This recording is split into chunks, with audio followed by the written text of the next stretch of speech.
What's your weather question? Ask Brad.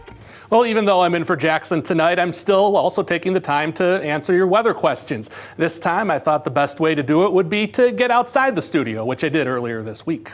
That's right, with the excitement of WIAA state basketball coming up these next couple of weeks, figured I'd hit the gym to explain a little bit about our forecasts. Now, I know that sounds weird, but just give it a minute, it'll make sense. This week's question comes from Natalie Shuck. She wants to know, with the unpredictability of the world these days, how do we predict the weather 7 to 10 days in advance?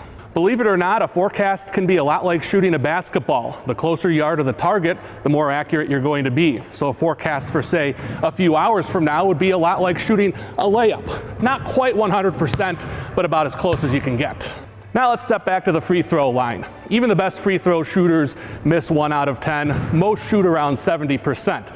So that'll be like a 3-day forecast. Good rule of thumb is to take 10% off for each day out that you go. So 3 days, that's take off 30%. That puts us at about 70%. Now, I might not make every one, but I'm still gonna make more than I miss.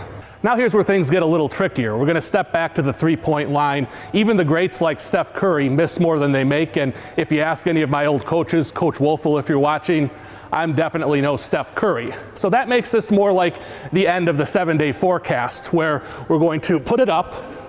We're probably gonna miss more than we make, but we're still going to make changes until we get it right. And now we'll take a step back to half court. Now, every once in a while you see someone make these, but usually it's just a desperation heave. This is like looking beyond the 7-day forecast. It's more about luck than skill at that point. We can talk about trends, we can talk about whether it's going to be colder or warmer, but getting the exact temperature right that far out is almost impossible. Thanks for the great question, Natalie, and if you have any weather questions for me, just shoot them my way anytime at weather@waow.com.